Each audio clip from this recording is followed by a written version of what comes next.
Hello, hello, hello. Welcome, welcome, welcome. If you are out there, please, let's see. You can do the thumbs up or you can do some hearts, whichever one works best for you, just to let me know that you're there.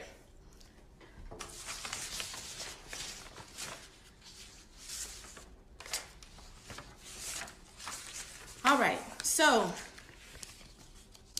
today I would like to say thank you for coming. I hope that today, on today's inspiration, today is actually Therapy Thursday, and with the faith community. I would encourage you to make sure that you follow the faith community and make sure you stay connected in that way so that you'll get notifications whenever we come on or when we're doing events and things of that nature. So today is Therapy Thursday, and I am grateful to have the opportunity to come again before you.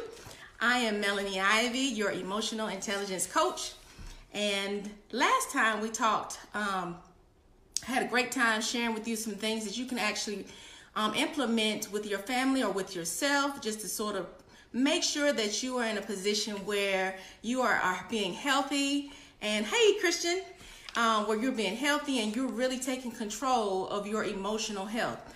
So I know it's been, I think this is week 4, if I'm not incorrect, with the quarantine time in our Daily Bread series.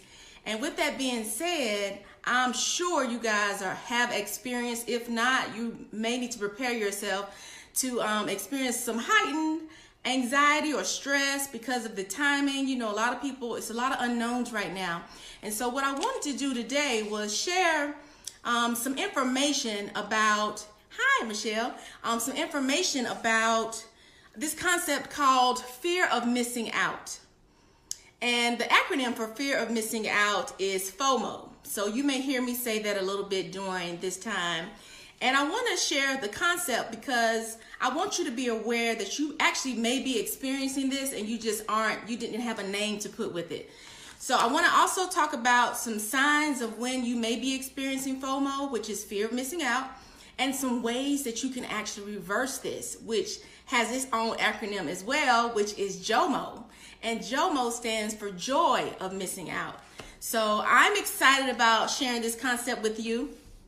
And I want to start by giving you the definition of fear. Since FOMO is fear of missing out, I think it would be helpful to give you some context and give you the definition of fear so you can get an idea of what that really is. So fear is an unpleasant, often strong emotion caused by anticipation. Or another way to define fear is anxious concern. So when you think about this, if you replace the fear in FOMO, you could really just say it's an unpleasant, often strong emotion caused by anticipation of missing out. Or you could replace fear with an anxious concern of missing out.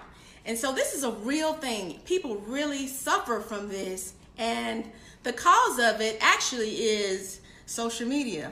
I know I don't want to be the bad person, but with everything, there's a good side and there's a bad side. And so today, I want to focus on the negative sides of social media so that when you may experience them or you may know someone who may be suffering, you can recognize it and you then will have the power to correct it. So let's get started. Okay, so I want to talk about 5 effects of FOMO. Again, that's fear of missing out. And the reason I want to share these is because each one builds on the other. So as I go through 1, then 1 builds into 2, 2 builds into 3, 3 builds into 4, 4 builds into 5. And so let's get started. So it's a domino effect. So some effects of FOMO are increased social media usage. Now, prior to this COVID-19 happening, all of us have had an experience where we pretty much look at social media every day in some capacity. You know, it could be 10 minutes, it could be an hour, it could be a whole 3 or 4 hours before you know it's already there. And so since we are all confined into our homes right now, it's a heightened awareness of pretty much we're looking for ways to sort of appease ourselves. And so the internet, social media, of course, is the go-to. And we may be experiencing more heightened usage of it right now. So you have to be in a position where you just have to be aware of it. Now, there's nothing wrong with the heightened usage if you're using it within your own boundaries that are healthy. There's nothing wrong with social media. I want to say that again. It's your usage of it. So with anything that's good, there's always another side of it that could be negative depending on how you decide to do your boundaries. So number one, we mentioned increased social media usage. Well, when it's used in a negative context, that leads to number two. And number two is an increased levels of comparison. Who's guilty? Raise your hand if you are, or if you don't want to say anything, that's okay. You know, and that's all that matters. So when you have an increased social media usage, some people have heightened levels of comparison. And when you have that heightened level of comparison, it causes frustration. Before you know it, you're feeling jealous and you're envious of whatever it is you're seeing, or you're thinking that you should be a part of, or why did they invite me, or how did I not get the invite to that event? At this point, all of us have no events to go to unless they're online, but even so, you still could experience that. And so the thing that you could do to help yourself with that one is focus on the fact that comparison actually robs you of the opportunity to celebrate your own wins. You are a winner right now.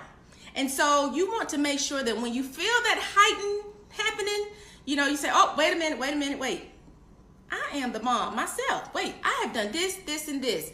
And a lot of times in society, especially right now, I hope that it's helping people realize that they really need to celebrate themselves more so than they have before. There are so many things that you win at every day. So make sure that when you feel that level of comparison, you sort of are aware that it was because of an increased usage of social media. So that's number one. Number two, the comparison. Then the comparison leads to number three, which is an increased feeling of unhappiness or a low sense of satisfaction. I don't want y'all to feel that way, which is why we're going through this list.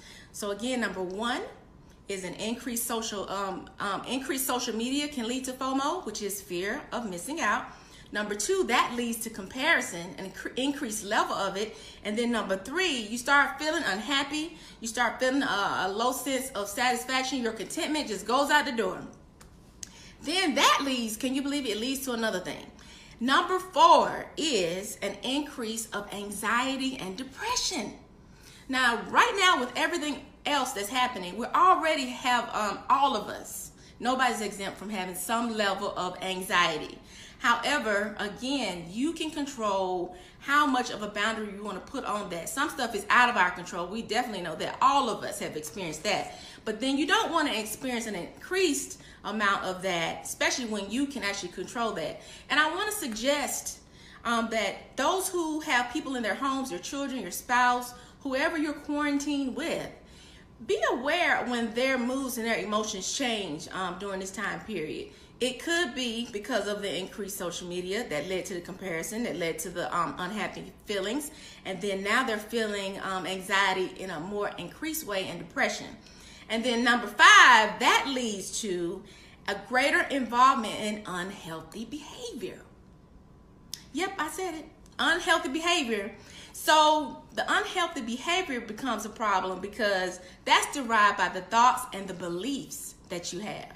And when you have thoughts and beliefs that have been impacted by the other four things I mentioned prior to this one, and you have to take back control. And so you really have to watch what you listen to, what you watch, and what you read. Again, you have the control. You have to watch what you listen to, what you watch, and what you read, especially during this time, okay?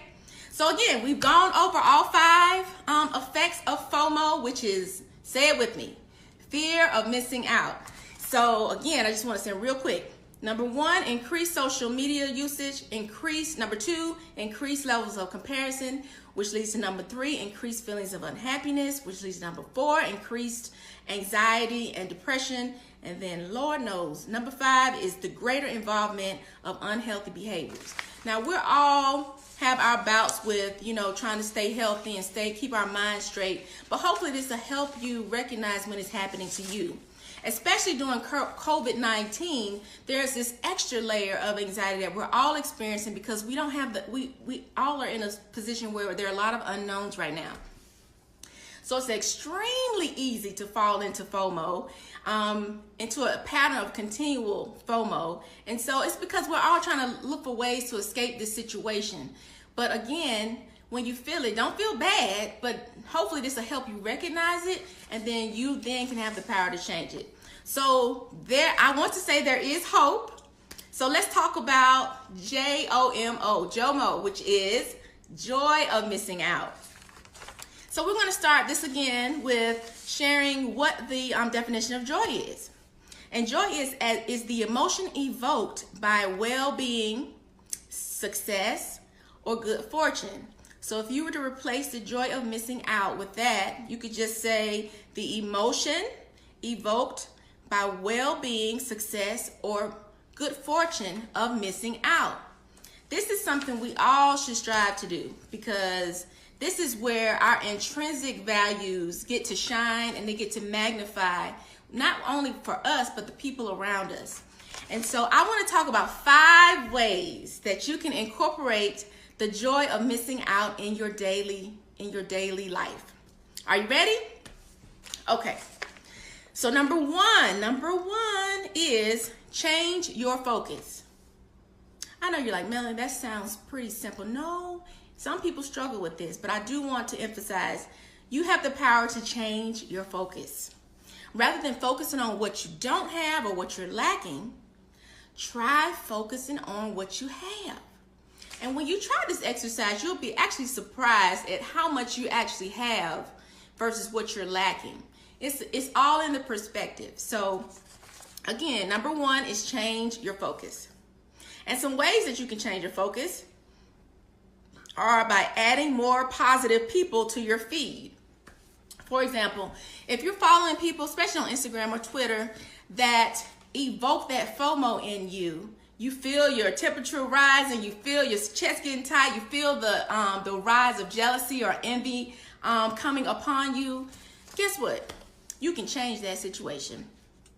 So add more people that actually speak life into you instead of taking life from you into your feeds. That's one thing that you could do to change your focus. And another thing to go along with what I just mentioned was that you can unfollow the people that give you those FOMO tendencies. It's all up to you. It's just a click away. So I would encourage you to change your focus and take back the energy that you were giving to them that was causing your FOMO tendencies. Number 2 is focus on gratitude. Now, the last time I was with you all, I mentioned an exercise that I encourage you to do with your family, writing 5 things that you're grateful for every day. And I thought that would be a really cool idea to do with your children in particular, so that all of you guys can always exercise gratitude even in the midst of this situation. And so today I have a new challenge for you. First, when it comes to focusing on gratitude, you can do something like tell somebody why you appreciate them, because that takes the feelings of anxiety and stress off of you, and it focuses on the abundance that you already have. Isn't that awesome? So the challenge I have for this particular number 2, focus on gratitude, I'm going to give you 2 seconds to get your paper and pen, because you have homework. I know you weren't expecting homework on an inspirational minute, but that is just who I am. So the homework is, are you ready? And if you don't have your paper, make sure you listen to this video again so you can jot down this exercise. And I would love to hear how well it went for you.